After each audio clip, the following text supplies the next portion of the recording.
And one thing that's on the menu, when you hear people talk about bucket list foods to eat at least once, Wagyu's often on it. Jackie Denker has given us the lowdown on what makes this steak so good and whether it's worth the splurge. Wagyu beef and the price may have caught your eye at a nice steakhouse. So if this piece of meat has been a mystery, we have you covered. It's its own celebration of beef. Wagyu is going to be a breed of cow, which is exceeding the standard, if you will. It's the highest end breed. What makes it a higher breed? The quality is going to come from the fat flecking, the marbling. It melts in your mouth. Exactly. I know those. That's the M&Ms of beef. Yes! So to give us a lesson on Wagyu from around the world, we turned to executive chef at STK Steakhouse in Scottsdale, Arizona, Sia Safi.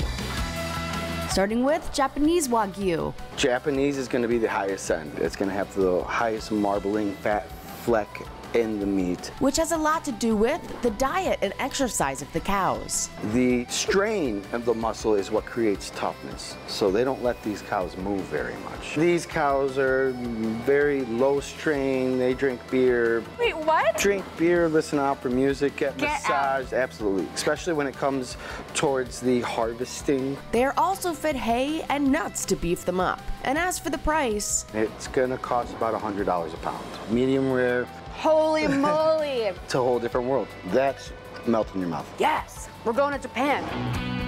Next, we're going down under for Australian Wagyu. As you can see, it's got a little bit higher of the fat marbling than the American, but not as much as the Japanese. Because these guys don't stay put as much as the Japanese cows. They're gonna be more free range. So chef says Australian Wagyu won't be as rich as the Japanese, but it will still have nice fat content because a lot of ranches lean off of Japanese Wagyu style feeding program. Oh, interesting. As for the cost, price point, I think we're looking at $80, $90 for that one.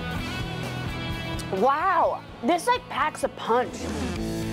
Finally, American Wagyu. Rosewood Ranch golden ribeye here, domestically raised in Texas. Chef says these guys are fed pretty much the same as Japanese and Australian Wagyu, but maybe a little bit more exercise. So that means there's more muscle, that toughness There's in this. a little bit more integrity to the muscle build, but it's still flecked with a lot of the fat and a lot of the marbling. How much does this go for? We're looking at 50, 60 bucks.